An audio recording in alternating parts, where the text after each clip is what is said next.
Pronoun পড়েছি আগের দিন।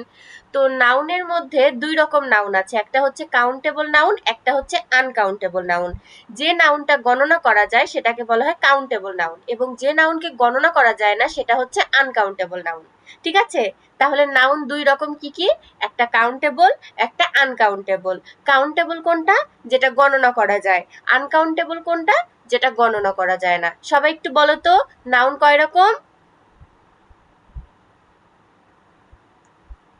এভরিওয়ান, আমাকে শোনা যাচ্ছে? নাউন দুই রকম। দুই রকমের, কি কি? কাউন্টেবল এবং আনকাউন্টেবল। কি কি? একটা কাউন্টেবল, একটা আনকাউন্টেবল। যেটা আনকাউন্টেবল। ইয়েস। তাহলে কাউন্টেবল কোনটা? যেটা গণনা করা যায়। কাউন্টেবল কোনটা? যেটা গণনা করা যায়। আর আনকাউন্টেবল কোনটা? যেটা গণনা করা যায় না। আনকাউন্টেবল কোনটা? যেটা গণনা করা যায় না। ঠিক আছে, যেমন এখানে দেখো দেওয়া আছে, look at the following words use in the text, this are countable noun, they have singular and plural form. তাহলে যেগুলো কাউন্টেবল নাউন, গণনা করা যায়, সেগুলো হচ্ছে সিঙ্গুলার এবং প্লুরাল, দুই রকম ফর্ম থাকে। সিঙ্গুলার বলতে একটাকে বোঝায়, প্লুরাল বলতে একের অধিক বোঝায়। তাহলে সিঙ্গুলার যদি বোঝায় তাহলে আমরা বুঝবো একটা কোনো জিনিসকে বোঝাচ্ছে, যদি প্লুরাল বলে তাহলে আমরা কি বুঝবো? যে ওখানে একের অধিক আছে। ঠিক আছে, সবাই বুঝতে পেরেছি? যেমন টমেটো মানে একটা টমেটোকে বলছে, টমেটোস মানে অনেকগুলো টমেটো। লিপ মানে পাতা, লিপস মানে পাতা গুলো। নার্সারি, নার্সারি মানে বাগান, আর নার্সারিস মানে অনেকগুলো বাগান। বাটারফ্লাই মানে প্রজাপতি, বাটারফ্লাইস মানে প্রজাপতি গুলো। ঠিক আছে, ঠিক এভাবে পাশের গুলো। এখানে বলেছে to make plural we usually add S to the end of the noun. তাহলে আমরা কোনো ওয়ার্ডকে সিঙ্গুলার থেকে প্লুরাল করার জন্য কি করি? আমরা সিঙ্গুলার থেকে প্লুরাল করার জন্য এস ইউজ করি। কি ইউজ করি? এস ইউজ করি। কি ইউজ করি? এস ইউজ করি। নাউনের শেষে আমরা যদি এস ইউজ করি তাহলে সে ওয়ার্ডটা প্লুরাল হয়ে যায়। তাহলে সবাই বলো তো, প্লুরাল কিভাবে হয়? প্লুরাল শেষে এস ইউজ করলে প্লুরাল হয়ে যায়। সিঙ্গুলার শেষে, কোনো নাউনের শেষে যদি আমরা এস যোগ করি তাহলে সেটা কি হয়ে যায়? প্লুরাল হয়ে যায়। যেমন বুক মানে বই, বুকস মানে বইগুলো। বুকস মানে হ্যাঁ, বইগুলো। টেবিল, টেবিলস মানে অনেকগুলো টেবিল। কি মানে চাবি, কিস মানে চাবিগুলো। কাইট মানে ঘুড়ি, কাইটস মানে ঘুড়িগুলো। ওকে, এখন বলছে for nouns ending in CH, SH, X or Z add ES, change Y to I and F or F E to V, then add ES, make plural example. মানে বলছে যদি সিএইস থাকে, যদি কোনো ওয়ার্ডের শেষে সিএইচ থাকে তাহলে আমরা ইএস দিয়ে সেটাকে হচ্ছে প্লুরাল করি। যদি সিএইচ থাকে কোনো কিছু শেষে, যেমন ব্রেঞ্চ, ব্রেঞ্চের শেষে সিএইচ আছে, যদি আমরা এটাকে প্লুরাল করতে চাই তাহলে আমাদের শেষে ইএস যোগ করতে হবে। বেঞ্চ, বেঞ্চের শেষে দেখো সিএইচ আছে, যদি এটা সাথে আমরা ইএস যোগ করি তাহলে এটা আমাদের প্লুরাল ফর্ম হয়ে যাবে। ডিশ দেখো এসএইচ, এটা শেষে যদি আমি ইএস যোগ করি, ডিশ এস মানে প্লুরাল হয়ে গেল। বাস, বাসেস। তারপরে বক্স, বক্সেস। Fox, foxes. তাহলে আমরা যদি সিএইচ, এসএইচ, এক্স, জেড এগুলো পাই, তারপরে ওয়াই, এফ অর এফই, তাহলে এগুলোকে যদি আমরা প্লুরাল করতে চাই তাহলে এদের শেষে আমাদের ইএস যোগ করতে হবে। তাহলে কোনগুলোর শেষে আমরা প্লুরাল করার জন্য ইএস যোগ করব? CH, SH, X, Z, Y, FE. আমি প্রত্যেকের কাছে শুনবো, সবাই একটু এই ওয়ার্ডগুলো পড়ে নাও। CH, SH, X, Z, Y, F or FE. CH, SH, X, Z, Y, F or FE. আমি প্রত্যেককে ধরবো, এই কয়টা পড়ে নাও দ্রুত। এক এক করে আমি সবাইকে ধরবো কিন্তু। ম্যাম এগুলো কিসের ওয়ার্ড? এগুলো হচ্ছে আমাদের সিএইচ কোনো ওয়ার্ডের শেষে থাকবে। যদি কোনো একটা ওয়ার্ডের শেষে থাকে CH, SH, X, Z, Y, F আর এপি, যদি এগুলোর মধ্যে কোনো একটা থাকে তখন আমরা সেটা শেষে ইএস যোগ করে ওটাকে প্লুরাল করব। ঠিক আছে, ওকে। ওকে, তাহলে এখন তাড়াতাড়ি পড়ে নাও। এই হচ্ছে ইয়েগুলো, প্রিফিক্স গুলো আমি এখনই ধরবো, সাফিক্স গুলো, সরি সাফিক্স গুলো পড়ে ফেলো।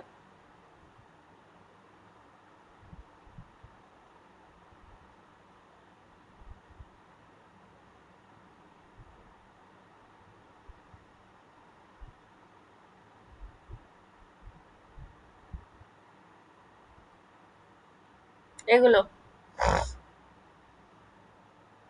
ম্যাম, বলো।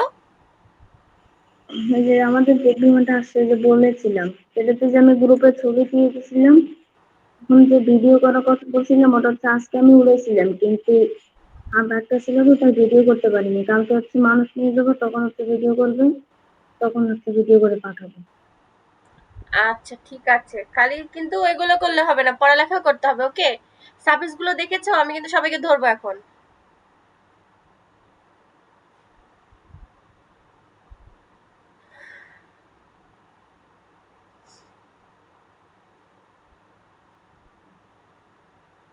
আচ্ছা, এখন একজন একজন করে বলো তো। ফার্স্টে আয়েশা বলো। মিস, স্ক্রিন বন্ধ করে দিন। বন্ধ, আচ্ছা থাক, খোলাই থাক, তুমি বলো, অসুবিধা নেই, তুমি তাকিও না ওইদিকে। CHSHXJYFF sorry, E. ওকে, তারপরে হচ্ছে আরহাম বলো। Yes, miss. CHSHXYZFFE. ওকে, তারপরে সাহেব বলো। CHSHSZYIF. এরপরে ইয়ে ওকে, তাহলে সবাই বুঝতে পারলাম? সবাই কি বুঝতে Yes. পেরেছি আমি কি বুঝাতে চেয়েছি? যে এগুলো যদি সাফিক্স থাকে তাহলে আমরা সেগুলো কি করব, সেগুলোর পরে হচ্ছে ইএস যুক্ত করব, ইএস যুক্ত করে প্লুরাল করব। ওকে, তাহলে এটা গেল। এরপর বলেছে again look at the word land, leisure used in the text, this are uncountable noun. তাহলে ল্যান্ড, ল্যান্ড কি? একটা জমি, তাই তো? জমি কি আমরা কাউন্ট করতে পারছি, গুনতে পারছি? গুনতে পারছি না তো, তাহলে সেটা কি হয়ে যাবে? আনকাউন্টেবল। সেটা কি হয়ে যাবে? আনকাউন্টেবল। তারপরে বলেছে লিজার, অবসর সময়, লিজারটা হচ্ছে আমাদের অবসর সময়, এটা কি কাউন্ট করা যাচ্ছে? যাচ্ছে না, তাহলে এটা কি হয়ে যাবে? Uncountable noun. You can not count them and they have no plural form, এবং এগুলোর কোনো প্লুরাল ফর্ম হয় না। এক্সাম্পল দেখো এখানে আরো দেওয়া আছে, water, rice, air, furniture, information. পানি কি আমরা গণনা করতে পারি? পানি আমরা কি করতে পারি? ওজন করতে পারি। ভাত কি গণনা করা যায়? ভাত গণনা করা যায় না, এটাও কি আমরা একটা পরিমাপ করতে পারি বা ওজন করতে পারি। এয়ার, বাতাস, বাতাসকে কি আমরা দেখতে পাই যে বাতাসকে গণনা করব? বলো তো। No, ma'am. Yes. তাহলে এগুলো কাউন্ট করা যায় না, তাই এগুলো আনকাউন্টেবল নাউন। এবার দেখো। কিন্তু ম্যাম, হ্যাঁ বলো সায়েব। মানে যে রাইস বললো মানে ভাত, হ্যাঁ, ভাতের পিস পিস করেও তো খাও কমা দেবে। ভাত কি বাবা? মানে ভাত, এই যেখানে যে দেখালো রাইস, হুম, রাইস তো মানে পিস করেও তো গোনা যাবে। গণনা কিন্তু আমরা অতগুলো কি গণনা করে কখনো শেষ করতে পারবো যে আমরা কয়টা ভাত খাচ্ছি? এতগুলো চাল সম্ভব না তো। এই জন্য কিন্তু আমরা যদি কোনো কিছু একটা দুইটা স্পেসিফিক বলতে পারি যে আমার প্লেটে দুইটা আলু আছে বা দুইটা বেগুনি আছে, এগুলো যদি আমি কাউন্ট করতে পারি তাহলে সেটা হবে কাউন্টেবল। বাট আমরা এতগুলো ভাত, কতগুলো ভাত আছে ওখানে কাউন্ট করতে পারবো? যে আমাকে দুইটা ভাত দাও, আমি কি এটা বলতে পারবো সাহেব? No ma'am. তাই জন্য এটা আনকাউন্টেবল। ওকে, এবার দেখো আমাদের পরে আরেকটা টেক্সট আছে 3.2। 3.2 টেক্সট সবাই বের করো। গার্ডেনিং সম্পর্কে এটা আরেকটা, ঠিক আছে? Rina told her friends Taslima and Monir about how she enjoying gardening.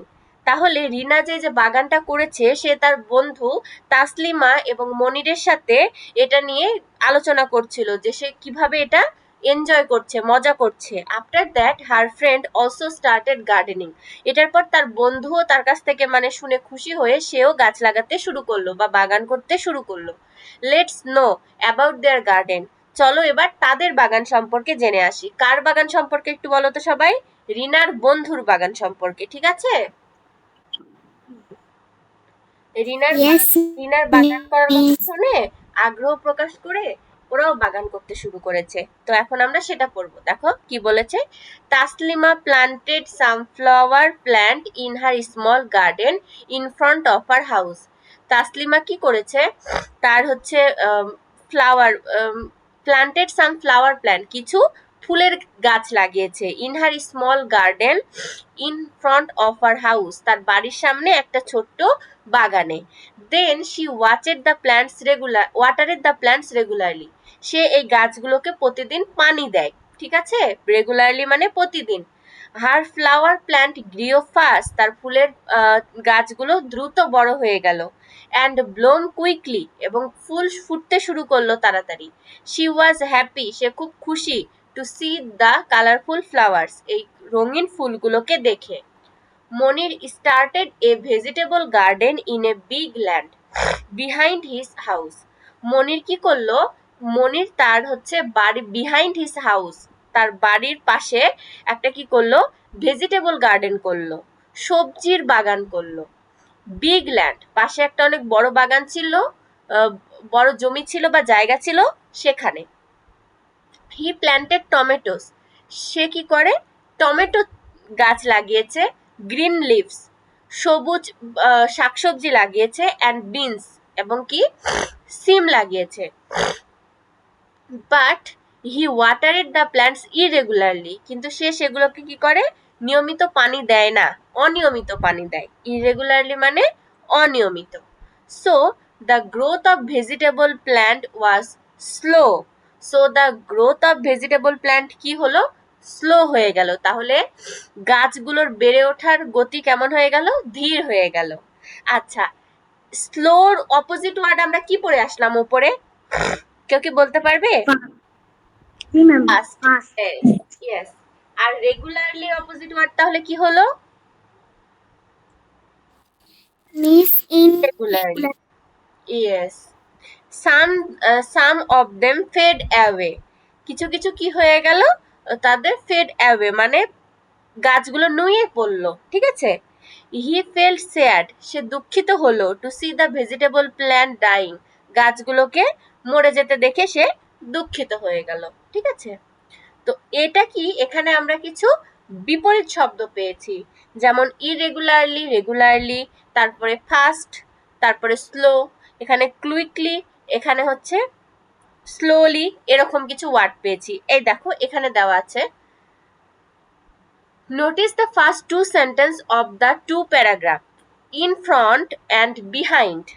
In front and behind. তাহলে in front এর বিপরীত শব্দ কি? Behind. Small, big. Small এর বিপরীত শব্দ কি? Big. Carry opposite meaning. These are opposite word. They are called antonym. তাহলে যেগুলো অপোজিট ওয়ার্ড বলি আমরা সেগুলোকে বলে অ্যান্টোনিম। অপোজিট ওয়ার্ডের আরেকটা নাম কি? অ্যান্টোনিম। ঠিক আছে? অ্যান্টোনিমস। ঠিক আছে, সবাই কি বুঝতে পেরেছো? yes, Miss. তাহলে হট এর অপোজিট ওয়ার্ড কি? কোল্ড। স্ট্রং এর অপোজিট ওয়ার্ড কি? Weak. Short, tall. Many, few. Near, far. Up, down. তাহলে কি হলো? Hot, cold, strong, weak, short, tall, many, few, near, far, up, down. Okay, তাহলে আমি আর আগাবো না, এতটুকু থাকবে আমাদের আজকের ইংলিশ পড়া, ঠিক আছে? 38 নাম্বার পেজ পর্যন্ত তোমরা সবাই এই টেক্সটটাও রিডিং করবে, এই বিপরীত শব্দগুলো দেখবে, কাউন্টেবল আনকাউন্টেবল নাউন দেখবে, সিঙ্গুলার প্লুরাল এগুলো দেখবে। ওকে, মানে আমাদের Okay, Miss. 37 number page, 37 number 38 number page, এই দুইটা পেজ পড়া থাকলো বাসায়, ঠিক আছে? এই দুইটা পেজ সুন্দর করে পড়বে সবাই। আচ্ছা, আর কি সাবজেক্ট আছে আজকে? মা ও মেয়ের বর্তমান বয়সের যোগফল 98 বছর। কি বলেছে? মা ও মেয়ের বর্তমান বয়সের যোগফল 98 বছর। 8 বছর পূর্বে মেয়ের বয়স ছিল 25 বছর। 8 বছর পূর্বে মেয়ের বয়স কত ছিল? 25 বছর। 25 এখন আমাদের 1 নাম্বার কোশ্চেনে বলেছে মেয়ের বর্তমান বয়স কত। তাহলে আমি যদি 25-এর সাথে 8 যোগ করে দিই তাহলে মেয়ের বর্তমান বয়স পেয়ে যাব না আরহাম? পেয়ে যাবো তো। পাবো না আরহাম? হ্যাঁ, অবশ্যই পেয়ে যাবো। এবার বলেছে মায়ের বর্তমান বয়স কত। দেখো প্রথমে আমাদের কি দেওয়া আছে? মা ও মেয়ের বর্তমান বয়সের যোগফল। তাহলে এখান থেকে আমি যে কয়ে হচ্ছে মেয়ের বর্তমান বয়স পেলাম, এটা যদি বিয়োগ দিয়ে দিই তাহলে মায়ের বর্তমান বয়স পেয়ে যাব না? পেয়ে যাবো তো। হ্যাঁ। তারপরে 3-এ বলেছে দেখো 10 বছর পর মায়ের বয়স কত হবে। তাহলে এই যে 2 নাম্বারে যে মায়ের বর্তমান বয়স পেলাম সেটার সাথে যদি 10 যোগ করে দিই তাহলে 10 বছর পর মায়ের বয়স হয়ে যাবে না? হয়ে যাবে তো। আচ্ছা, তাহলে এটা করে ফেলতে পারবো আমরা এখন? ওকে, পারবো। ওকে, তাহলে করে ফেলো।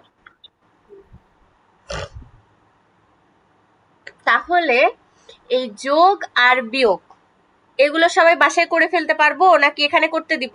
2 নাম্বার 3 নাম্বার সবাই বাসায় করে ফেলো যোগগুলো আর বিয়োগগুলো। কারো যদি কোনো যোগ বিয়োগ okay ma'am, okay ma'am. Problem থাকে আমায় বলতে পারো, তাহলে আমি ওটা হেল্প করব।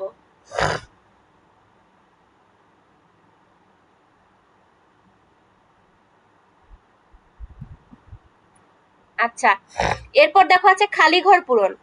খালি ঘর পূরণ হচ্ছে 4-এর 2 নাম্বারটা। 4-এর 2 নাম্বারটা আমরা করতে পারবো?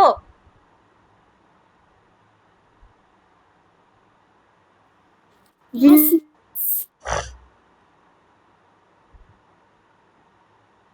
ম্যাম, যোগ করতে হবে। হ্যাঁ, ফার্স্টে যোগ আচ্ছা, করতে হবে, তারপর হচ্ছে তাহলে বিয়োগ করতে হবে। ওকে?